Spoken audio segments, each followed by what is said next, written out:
C'est un dialogue inespéré depuis 6 ans. Le Maroc et l'Algérie assis à la même table pour discuter du Sahara occidental, la région disputée depuis 40 ans par les deux frères ennemis. Quels sont les enjeux de cette table ronde à Genève à l'initiative de l'ONU?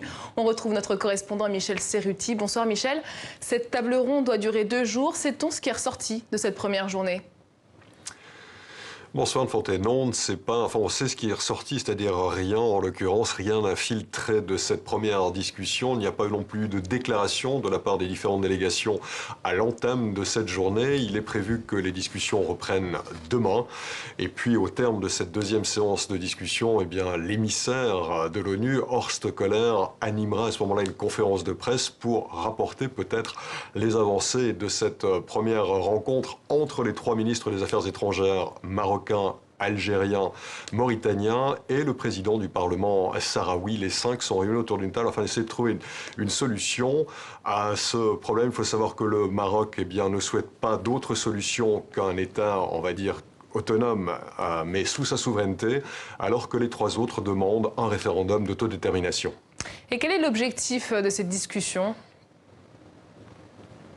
Alors, dans un premier temps, il ne faut pas s'attendre à de grandes avancées, véritablement. On va déjà essayer de dégeler les différents protagonistes afin qu'ils puissent commencer à discuter, poser les bases d'une éventuelle négociation. Vous l'avez dit, cela fait 6 ans que plus personne n'a véritablement discuté parce qu'on a achoppé sur les modalités de ce référendum auquel le Maroc avait dans un premier temps agréé. En 1989, il était d'accord qu'un référendum d'autodétermination se tienne, ait lieu, et puis depuis, cela ne s'est jamais concrétisé. Donc si au terme de ces 2 jours, le dialogue pouvait déjà être renoué entre les différentes parties, notamment entre l'Algérie qui soutient le Front Polisario et le Maroc qui revendique la souveraineté sur ce territoire qui est le Sahara occidental, si déjà on réussissait à mettre ces 2 parties ensemble afin qu'elles décident, qu'elles acceptent de rentrer dans un dialogue constructif de négociation, ce serait déjà un succès. Mais on sait que ce conflit dure depuis près de 40 ans maintenant et qu'il n'est toujours pas résolu. Donc les chances d'arriver à une avancée véritablement concrète d'ici